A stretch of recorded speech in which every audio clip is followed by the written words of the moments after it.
از حیاط و باغچه باصفا که بگذری، درب چوبی اتاقی سنتی باز می شود که حکایت از دو هنر چشم نواز آمیخته در هم دارد.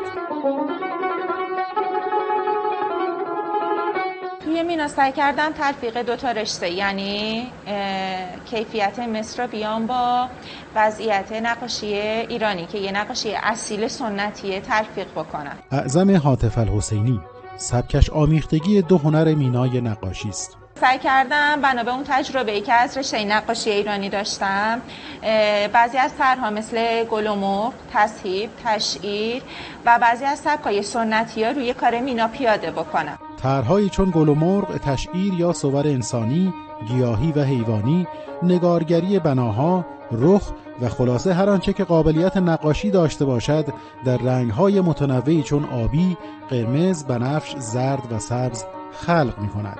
قلموی گربه بیشترین کاربرد داره چون نقاشی اصیل ایرانی بر طبق پرداز اجرا میشه. پرداز هم یه نوع رنگ‌آمیزیه که با نقطه گذاری انجام میشه. او از کیفیت رنگ گلایه دارد. در حال حاضر که کیفیت رنگای مینا پایین اومده، ما نمیتونیم انتظار خیلی خوبی هم از پایان کار داشته باشیم. آثارش در کشورهای مختلف جهان ارزشمند است و خواهان دارد. هنرمندان میناکارمون اکثرا با دنیای تجارت بیگانن و اغلب این کارا واسطه ها و تجارت کنندگان صنایع دستی براشون انجام میدن و به خاطر همینه که هیچ وقت نمیتونن نتیجه کارشونو و سودشونو کاملا ببینن. این هنرمند چیره دست برای حفظ این میراث هنری به 35 هنرجو آموزش میدهد.